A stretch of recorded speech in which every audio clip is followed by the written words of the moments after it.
아멘. 갈라디아서는 바울이 전했던 바울이 복음을 전파했던 이 갈라디아 지역에 흩어져 있는 여러 교회들에게 보낸 회람 편지입니다. 그러니까 돌려가면서 볼 수 있도록 보낸 편지인데, 보통 학자들은 이 편지가 가장 이른 시기에 기록이 되었다고 생각을 합니다. 그렇지만 또 학자들마다 의견이 다양해가지고 이 갈라디아 지역이 어디냐, 뭐 남부냐 북부냐 여러 의견들이 있습니다.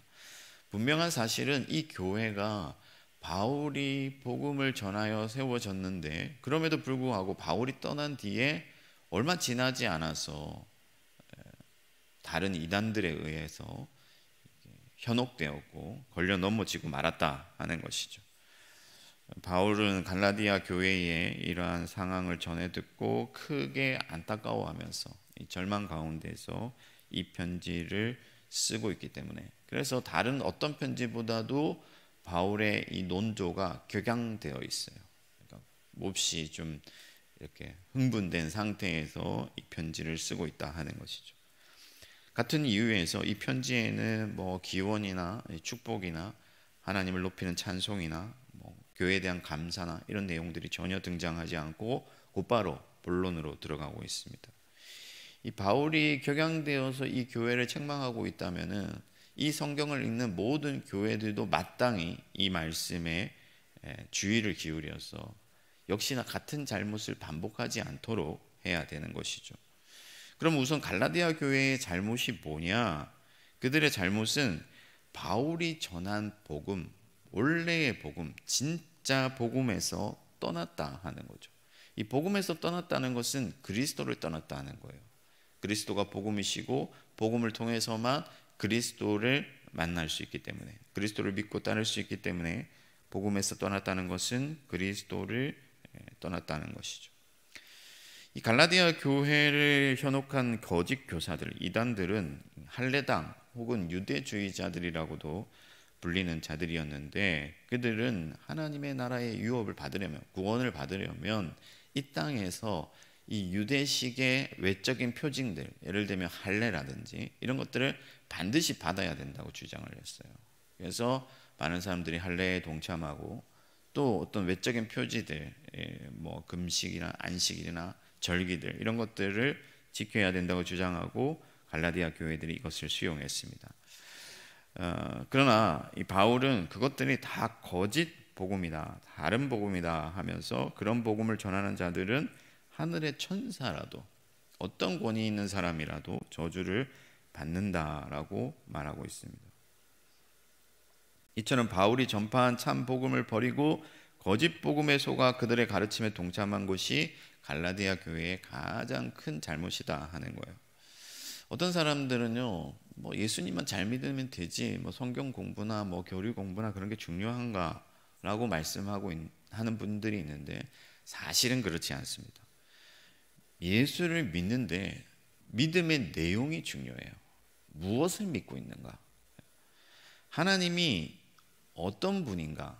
하나님이 누구이신가? 하나님이 우리에게 요구하시는 것이 무엇인가를 바르게 알고 진리 안에서 온전하게 깨달아야 되는 것이지, 그래야 그것이 진짜 믿음이지, 그렇지 않고 다른 거짓된 복음에 속아서 믿고 있다면, 여러분 방향이 잘못되면은요, 아무리 빨리 가고 아무리 열심히 가도 잘못된 것이죠.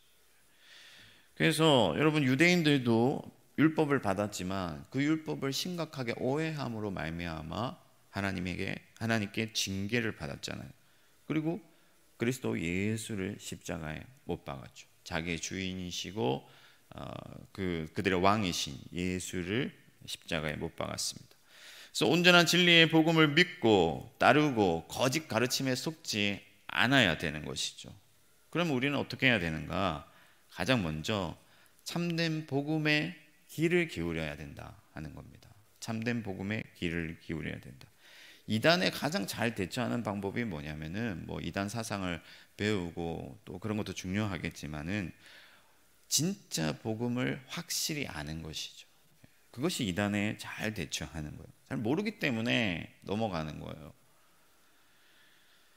내가 알고 있는 복음이 분명해야 현혹되지 않습니다. 갈라디아 교인들은 바울에게 참 복음을 들었지만 아마도 그 복음을 온전히 소화해내지는 못했던 것 같아요. 그리고 그 복음을 마음에 깊이 새기지도 않았던 것 같습니다. 그렇기 때문에 바울이 갈라디아를 떠나고 얼마 지나지 않은 시점에 이단에게 속아 넘어간 것이죠.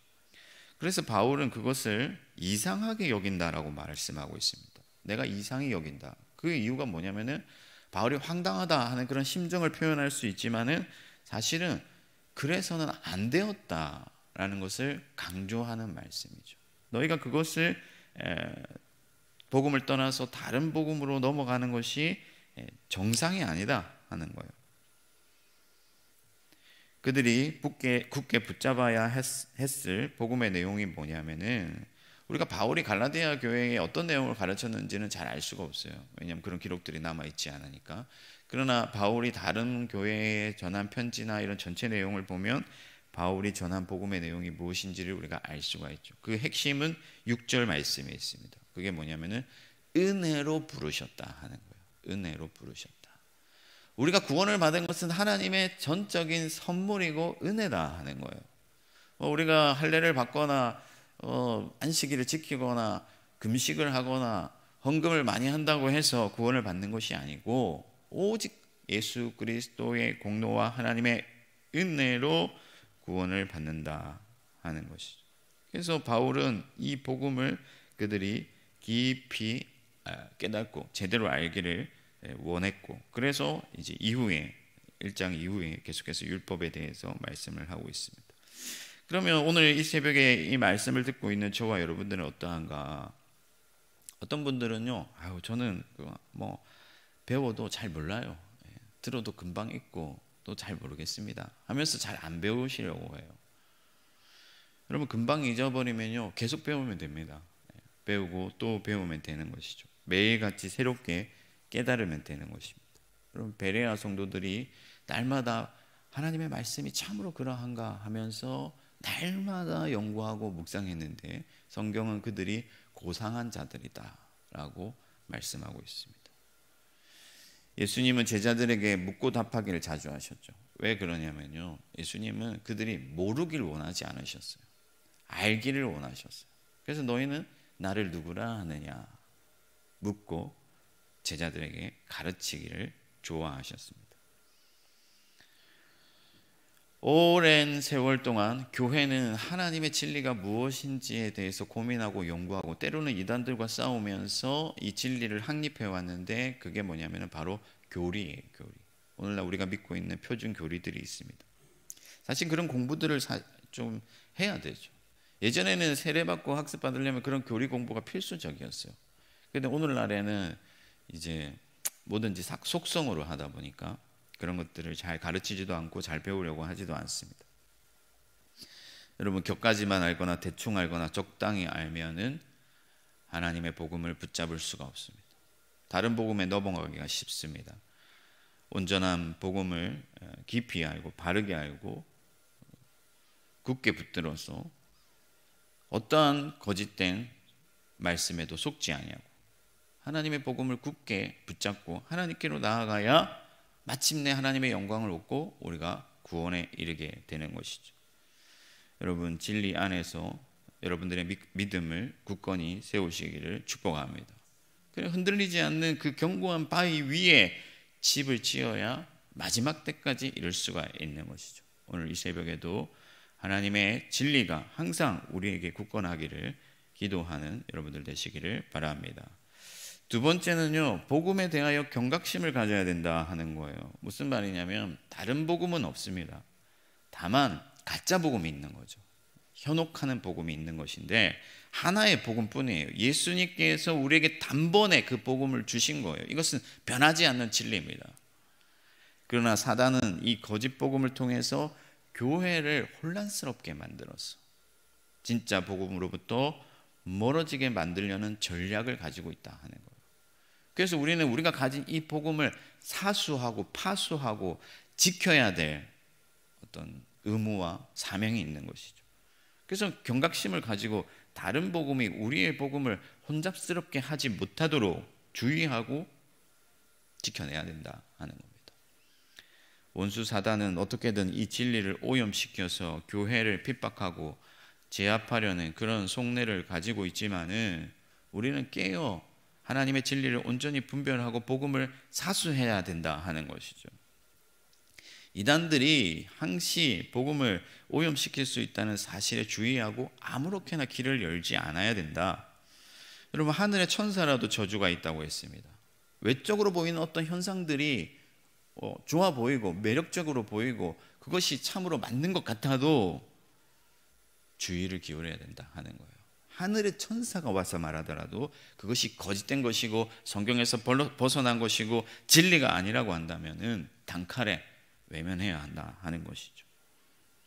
여러분, 복음이 여러분들의 생명줄인 것을 기억하고 주신 말씀을 빼앗기지 않도록 주의하시기를 축복합니다.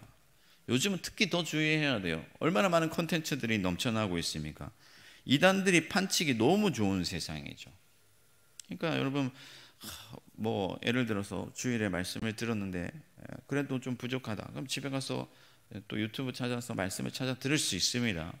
그럴 수 있겠죠. 그러나 분별해야 된다는 거죠. 어떤 목사들은 복음을 버리고 정치를 가지고 와서 교회를 정치판으로 만들어 버렸어요. 또 어떤 사람들은 세상의 경제 논리를 가지고 와서 복음이 무슨 땅에서 돈 잘 버는 기술인 것처럼 그렇게 포장을 해버렸어요. 지금 이스라엘과 팔레스타인 전쟁이 나니까 또 사람들을 현혹하기 좋은 때죠. 또 많은 사람들이 그것이 마치 하나님의 계시나 되는 것처럼 자기들 마음대로 해석하면서 성도들을 현혹하고 있습니다. 제가 어제 한 영상을 봤는데 조회수가 벌써 20만을 넘었더라고요. 말도 안 되는 얘기를 마치 하나님이 그렇게 하신 것처럼 얘기하는 거예요. 여러분, 퍼포먼스나 어떤 현혹될 만한 신비나 외적인 현상들의 마음을 뺏기지 않게 주의하셔야 돼요. 오직 하나님의 진리가 여러분들을 구원하고 자유케 하는 것을 믿으시기 바랍니다. 유대인들이 와서 할례를 받으라고 하니까 뭔가 더 확실한 증표가 있어야 된다고 하니까 눈에 보이는 것, 그것이 가시적인 것들이 뭔가 매력적으로 보이고 그래야만 될 것 같고 그런 생각들 때문에 넘어가게 되는 거죠. 여러분, 중세 교회도 이 얼마나 여러분이 가보셨는지 모르겠지만 성당을 크고 화려하게 짓고 사제들의 복장을 화려하게 했는지 몰라요. 왜 그렇습니까? 사람들을 현혹하기 위해서 그렇게 하는 것이죠. 보기 좋은 것.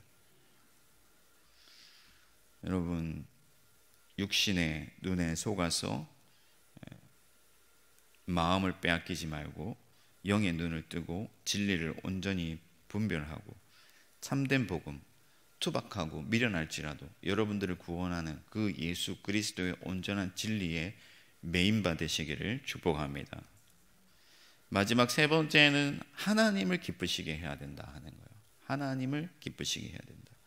바울이 내가 사람을 기쁘게 하랴 하나님을 기쁘게 하랴 하면서 오직 나는 하나님을 기쁘게 하는 하나님의 종이다라는 것을 이제 역설하고 있는데, 할례를 받지 못하게 하고 어떤 안식일 절기를 지키지 못하게 하는 이 바울의 가르침이 사람들에게 편리를 주기 위한 것이다라고 이 유대인들이 주장을 한 거예요. 사람들을 좋게 하려고, 바울의 인기를 끌려고 그렇게 편리주의를 택했다라고 주장을 한 거죠. 그러나 그렇지 않죠. 오히려 바울은 오직 하나님을 기쁘시게 하려고 하는 것이고, 반대로 이 유대인들이 사람의 인기를 끌기 위해서 유대인들에게 핍박받거나 유대인들에게 배척받는 그 상황을 모면하기 위해서 애매한 스탠스를 취하면서 복음도 따르려고 하고 유대교도 따르려고 했던 것이죠. 그래서 바울의 이 가르침은, 이 말씀은 이중적인 의미가 있어요. 나는 하나님을 기쁘시게 하는 하나님의 종이라는 것과 저들은 사람을 기쁘게 하는 자들이라는 것을 말하고 있는 것이죠. 여러분, 갈라디아 교회들도 오직 하나님을 먼저 생각했었다면 좋았을 것입니다. 오직 바울이 전한 복음을 그대로 사수하고 하나님을 기쁘시게 해야 되는 거죠. 오늘날 왜 복음이 이렇게 혼탁해지고 오늘날 왜 강단에서, 교회 강단에서 참된 복음이 사라져 가는가? 사람을 기쁘게 하려고 하기 때문이다 하는 거예요. 세상 사람들이 듣기 좋을 만한 소식으로 복음을 포장하고 치장하다 보니까 참된 복음이 사라지는 거죠. 요즘 여러분 교회의 문턱이 너무 낮아졌잖아요. 아무나 신자 되는 세상이잖아요. 왜 그런 현상이 일어나냐면요, 불편하게 안 하려고, 다른 사람들한테 뭔가 좀 불편하게 안 하고 그 사람의 마음을 흡족시키려고 하다 보니까 교회가 문턱을 계속 낮추는 거죠. 예를 들면요, 예배 시간에 앉고 일어서고 하는 순서들 있었잖아요. 저희가 어릴 때는. 웬만한 교회들 다 사라졌어요. 왜 그렇습니까? 앉고 일어서고 하는 거는, 우리가 일어서는 건 하나님을 경외하는 마음을 표현하기 위해서 일어서는 건데 왜 다 사라졌습니까? 사람을 불편하게 하지 않기 위해서. 그러다 보니까요, 복음도 점점 이제 사람 중심으로 흘러가는 거예요. 듣는 자나 전하는 자나 오직 하나님을 기쁘시게 하고자 하는 마음을 간직할 때, 하나님에 대한 지조를 지킬 때, 하나님에 대한 경외심으로 말씀을 사모할 때 온전한 그 복음이 우리에게 들려지게 되고 그 복음의 능력이 우리를 변화시키는 거예요. 제가 처음 청년부 사역을 시작할 때 이렇게 말씀을 가르치려고 하는데 청년들이 거의 한 절반은 잤을 거예요. 마음에 흔들림이 오죠. 뭔가 좀 재미난 얘기를 해야 되나, 또 뭔가 좀 자기들이 듣고 싶어 할 만한 얘기를 해야 되나. 그런데 막 새벽에 기도하는데 하나님이 말씀을 굳게 붙들라는 그런 어떤 마음을 주시는 거예요. 그래서 듣든지 아니 듣든지 내가 해야 될 일은 말씀 전하는 것이다 하고 담대히 복음을 계속해서 선포했는데, 나중에는 말씀을 사모하는 사람들이 계속 들어오는 거예요. 어떤 청년이 우리 교회에 왜 왔냐 하니까 다른 교회에서는 복음 듣기가 힘들다 하는 거예요. 여러분, 하나님의 그 복음이 참된 능력인 것을 믿으시고 오직 하나님을 기쁘시게 하는 저와 여러분들이 되기를 축복합니다. 말씀을 정리하겠습니다. 여러분, 다른 복음은 없습니다. 참 복음과 거짓 복음만 있을 뿐이죠. 참 복음을 굳게 붙들고 거짓 복음을 잘 분별하시기를 바랍니다. 무엇보다도 하나님 그분을 기쁘시게 하는 마음을 온전히 간직할 때 진리를 파수할 수 있습니다.